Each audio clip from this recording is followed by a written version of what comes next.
La mayor parte de las personas que se acercan a un consulado por primera vez lo hacen porque necesitan algún documento de identidad. El pasaporte, la matrícula y la credencial para votar son la llave para que los mexicanos puedan identificarse en Estados Unidos, trabajar, cobrar cheques, rentar vivienda. Y la red consular sabe lo importante que es esto.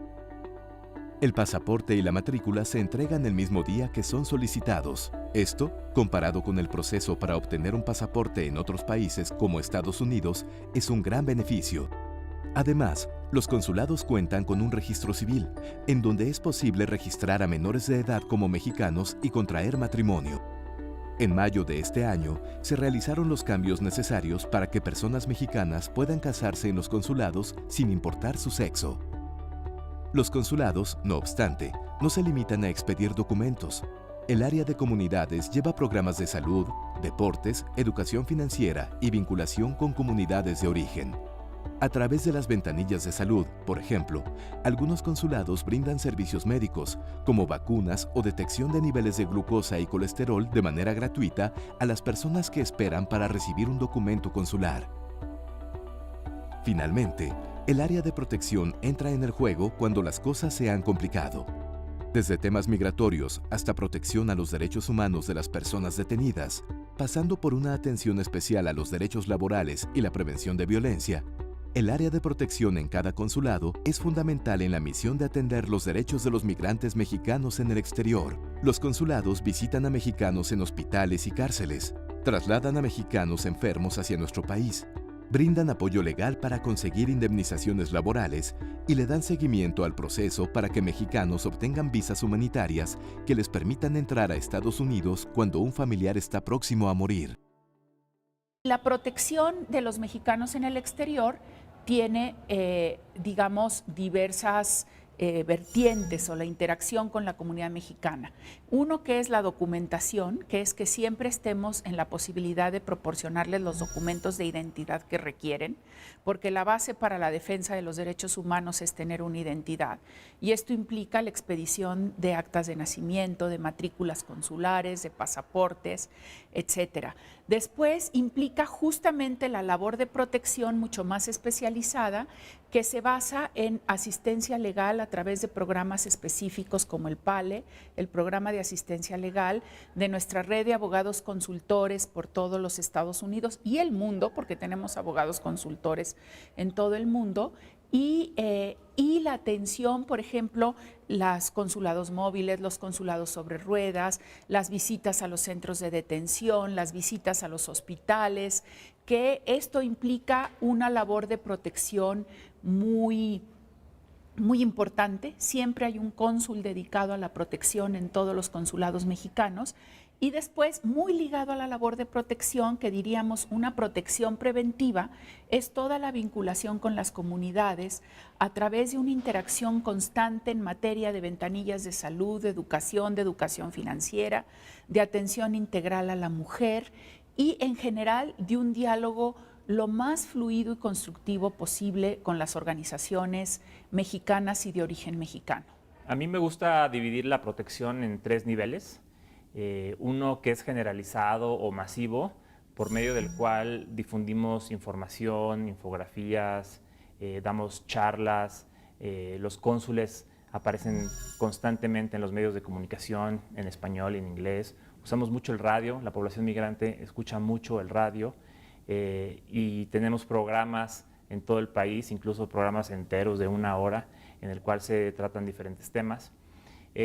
El segundo nivel de protección lo llamaría grupal, es decir, juntamos diferentes grupos de personas migrantes y les hacemos presentaciones de Conoce tus derechos, les damos herramientas para la vida diaria, educación financiera, educación tal cual, educación, salud, diferentes programas que están disponibles en su comunidad.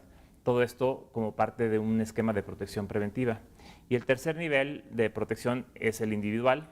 Ya se trata ahí de casos en los que necesitan quizás un abogado.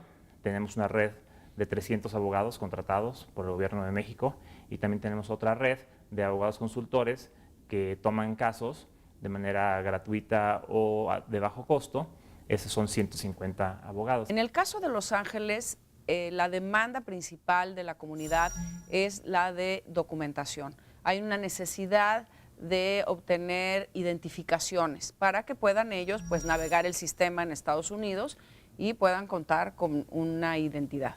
Lo que es documentación, esa quizás es la primera acción de protección de los intereses y de los derechos que podemos darle a un nacional que vive en nuestra jurisdicción, que es documentarlos con identificaciones oficiales que solo el Estado mexicano puede proveer, como pasaportes, matrículas consulares, actas de nacimiento, credenciales de lector, etcétera, que para la gente que no tiene una situación migratoria regular en este país, pues se vuelven su única opción, porque no pueden obtener una identificación con fotografía proveída por el gobierno de Estados Unidos. El simple hecho de que un connacional pueda tener una matrícula consular le va a abrir la puerta inmediatamente en la sociedad donde se encuentre.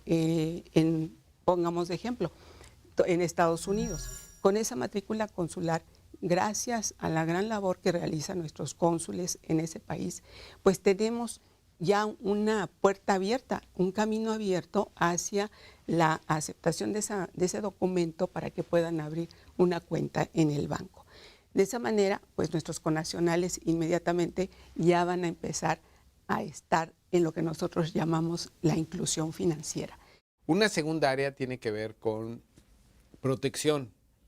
Eso tiene que ver con pues, ayudar a los mexicanos que están en aprietos. Para ponerlo en términos coloquiales.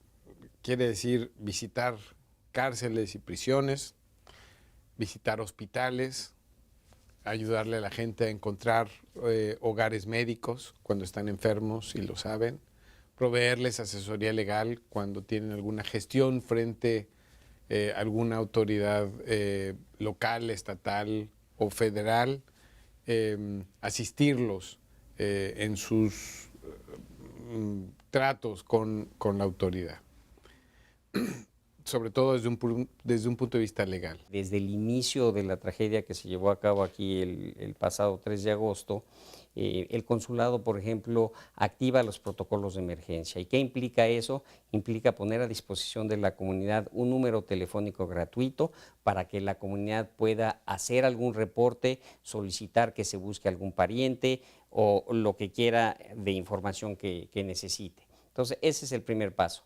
El segundo fue destinar a elementos aquí del consulado a los hospitales en donde iban a llegar los heridos. Entonces, desde antes de que llegaran ya teníamos personal del consulado precisamente para asistir a las familias o a los mismos heridos en su ingreso al hospital. Muchas veces es no nada más por el idioma, pero por alguna cuestión administrativa. Son momentos muy complejos en los que creo que es muy importante que haya un apoyo, incluso moral, de acompañamiento con la gente. En el caso de la situación particular aquí, el gobierno abrió un centro de reunificación donde llegó toda la gente que eran familiares de los posibles fallecidos.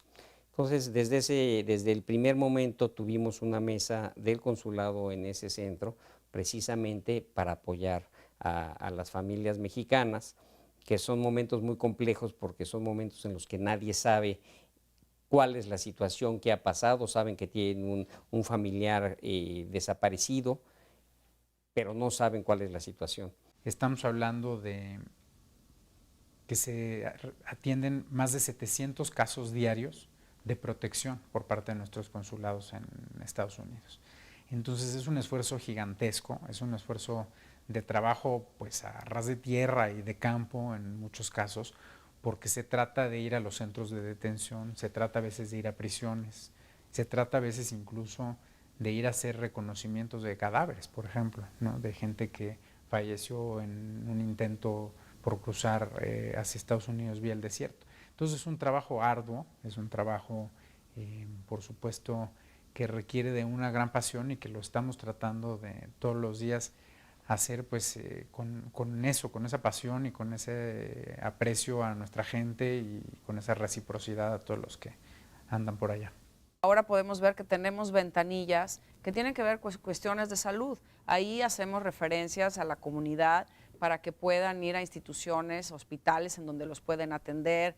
Se hacen ferias de la salud en donde hay exámenes de glucosa, exámenes nutricionales, en fin, un montón de servicios, muchos servicios que no tienen que ver con la función consular tradicional. Tenemos talleres donde les enseñamos a los connacionales que tienen las posibilidades que tienen ellos para demandar alguna acción de la autoridad por su simple hecho de vivir aquí en Estados Unidos. Hemos evolucionado también a políticas de mayor inclusión, tenemos programas para prevenir la violencia doméstica, tenemos programas de respeto a los derechos de la población LGBTQ, estamos desarrollando un protocolo de atención consular para personas de origen indígena, traducimos materiales a lenguas originarias, en fin, tratamos de dar una atención integral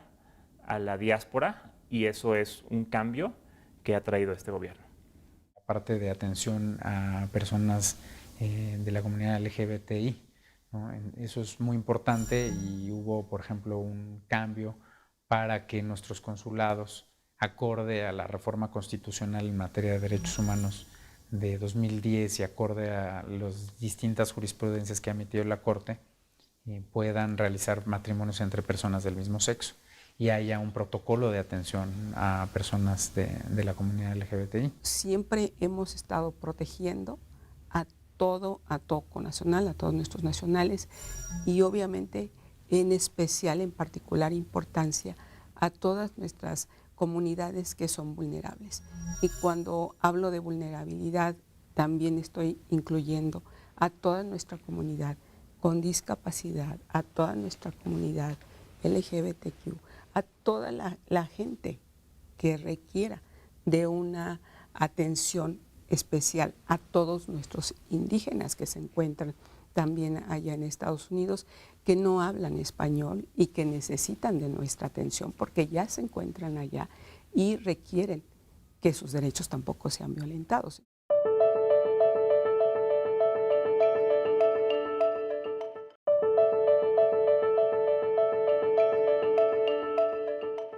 Hemos tenido varios logros importantes en materia de atención personalizada y sobre todo mucha apertura.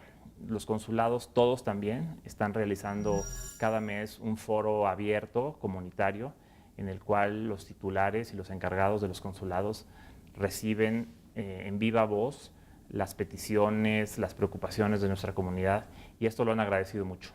Y estas son cosas nuevas que antes quizás se hacían, pero de manera esporádica y poco sistémica, y ahora es homogéneo. En lo que va de esta administración hemos aumentado en 171% el número de abogados consultores que tienen nuestros consulados. Entonces eso va a ser muy importante para que podamos seguir atendiendo redadas o cualquier otro tipo de amenaza que haya en contra de nuestra comunidad. El conocimiento y la experiencia que tiene el servicio exterior para atender casos de emergencia y la experiencia y trabajo que realiza el personal local en cada uno de los consulados es fundamental y es algo que se tiene que reconocer porque hay una dedicación para poder atender al mexicano que no se puede evaluar. Y este es un momento único en la historia del país, en la vinculación con los mexicanos, en la cantidad de recursos y de atención que le estamos dedicando a la protección. Te puedo decir y con mucho orgullo que México es líder a nivel mundial en el tema de función consular. Estamos avanzando en esta ruta y yo creo que los resultados hasta ahora son muy positivos, pero vamos a seguir tratando de avanzar para que la gente sienta lo que estamos diciendo, que nuestra principal prioridad en materia de política exterior es la atención a nuestros paisanos y la mayoría de ellos, claro, está en Estados Unidos. El reto principal es el uso de la tecnología. Yo siento que debemos de pasar a fases más avanzadas en el uso de tecnología para llegar a más gente. El reto es muy grande. Como dije, son 11 millones de mexicanos, alrededor de 5 o 6 millones son indocumentados. Muchas veces ellos no se acercan a los consulados, a veces tienen miedo del propio consulado porque no saben qué esperar, o a veces simplemente viven alejados y es un riesgo para ellos manejar o trasladarse. Otro reto es la representación legal y la misma presencia física de los consulados. Son 50 consulados, pero aún nos falta por cubrir muchas áreas. Y los consulados, algunos cubren 4 estados y es muy complicado tener presencia física, como sucedió hace un par de semanas en las redadas en Mississippi. Pues ahí no tenemos consulado, el consulado más cercano está a 4 horas, es Nueva Orleans, y sí fue complicado la respuesta, digamos, rápida, porque los traslados, los lugares alejados, sin recursos, sin abogados, sin medios de comunicación. Ese es un reto importante a futuro. Si yo lo tuviera que definir en una frase, es el de representar a México de una manera positiva y constructiva todos los días, lo que implica aquí en San Diego el buscar permanentemente aliados y amigos de México que me ayuden a ir conformando esa imagen positiva y constructiva de México en el condado de San Diego y de Imperial. Considero crucial el robustecimiento del Instituto de los Mexicanos en el Exterior. Lo primero que me da gusto es que exista. Es muy importante que tengamos una institución especializada, dedicada a respaldar a nuestros compatriotas en el exterior y que realice un conjunto de programas como la localización de aquellos mexicanos que son relevantes, que son científicos, que han podido ejercer en la comunidad académica y que son ejemplares en muchos sentidos y cuya colaboración, cuyo retorno o cuya participación en el desarrollo de nuestro país es crucial. Uno de los principales retos que tiene el gobierno de México es encontrar, de entrada, cuál es la relación que queremos tener con nuestra diáspora, cuál es la participación que queremos que tengan en nuestro país y cuál es la participación que queremos nosotros tener en sus vidas. La cultura de los Estados Unidos el día de hoy no se explica sin la presencia de los mexicanos. Los directores que han ganado en los últimos 6 años el Oscar al mejor director han sido todos mexicanos. Y hay que ver esas muy emotivas imágenes de Guillermo del Toro cuando pusieron la estrella, su estrella en el Paseo de la Fama en Hollywood, diciendo soy mexicano y soy migrante. Lo único que yo esperaría es que tengan una participación todavía mayor, que se les siga y que se les reconozca las contribuciones que tienen en Estados Unidos, porque además son gente sumamente empresarial, ¿no? Sumamente trabajadora, ¿no? Colaboradora en sus comunidades. Yo creo que hacia adelante la comunidad mexicana se va a fortalecer. Sí te puedo decir con toda claridad que la gran mayoría de los estadounidenses se siguen concibiendo como parte de una sociedad que siempre le ha abierto las puertas a la migración. Y sí te puedo decir también que si nosotros comparamos el contexto al que llega nuestra diáspora con el contexto al que llegan otras diásporas en otros países, pues nosotros tenemos la gran fortuna de que los Estados Unidos siguen siendo una sociedad plural, abierta, una democracia como la nuestra, también plural y abierta, en donde sigue siendo legítimo buscar abiertamente socios que nos ayuden a promover la causa pro-migrante. Y sí hay socios muy fuertes en la sociedad civil que, sumados a las autoridades locales, nos permiten hacer política pública positiva para los migrantes. A lo largo de la historia, en todas las sociedades, cuando hay migraciones, hay un enriquecimiento de esos países. Entonces, lo que esperamos es que vaya para mejor, que los mexicanos que están en este país contribuyendo social y económicamente, bueno, pues por fin tengan voz y voto. Sin duda, las estadísticas muestran que ellos desean quedarse en Estados Unidos. Como dije, el 70% o más llevan más de 10 años allá, ya han formado familias, tienen empleos, tienen propiedades. Entonces, en mi opinión, lo que debemos de continuar haciendo es empoderarlos para que tengan mejor representación, más voz, más voto en Estados Unidos, porque son los lugares donde ellos viven y donde han decidido residir.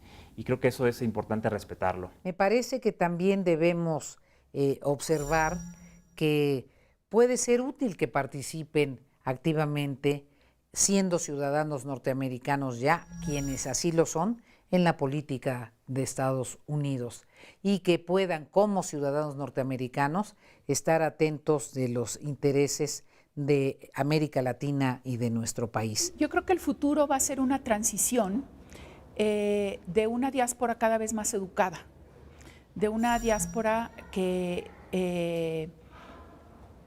es fundamental para ciertos sectores, como son el de agricultura. Por ejemplo, todas las granjas lecheras en Wisconsin, o la mayoría, dependen de la mano de obra mexicana, que está ahí con visas H-2A para trabajadores agrícolas. Estoy con el gobernador de Maryland y me dice, bueno, es que todas las granjas que crían caballos en Maryland dependen de la mano de obra mexicana. Y la industria del cangrejo de Maryland depende de la mano de obra mexicana. Entonces, ¿qué diría? ¿Cuál es el futuro? Pues que tendremos que se les reconozcan cada vez más sus derechos laborales, buenos salarios, que tengan una manera legal y regular de trabajar en esos sectores de los Estados Unidos, que no trabajen de manera indocumentada. Por otra parte, que cada vez hay un mayor número de mexicanos de segunda generación con estudios universitarios, con estudios de maestría, con estudios de doctorado. Entonces yo creo que lo que vamos a ver en el futuro es que si hasta hace unos años los representantes en el Congreso de origen latino eran 12, ahorita son 38. Y yo creo que en las elecciones próximamente veremos crecer esa representación. Veremos cada vez más un número mayor de alcaldes, consejeros, senadores, congresistas, y yo estoy absolutamente convencida que en el futuro, no diré en cuánto tiempo, obviamente no las próximas elecciones, tendremos un presidente o una presidenta en los Estados Unidos de origen mexicano.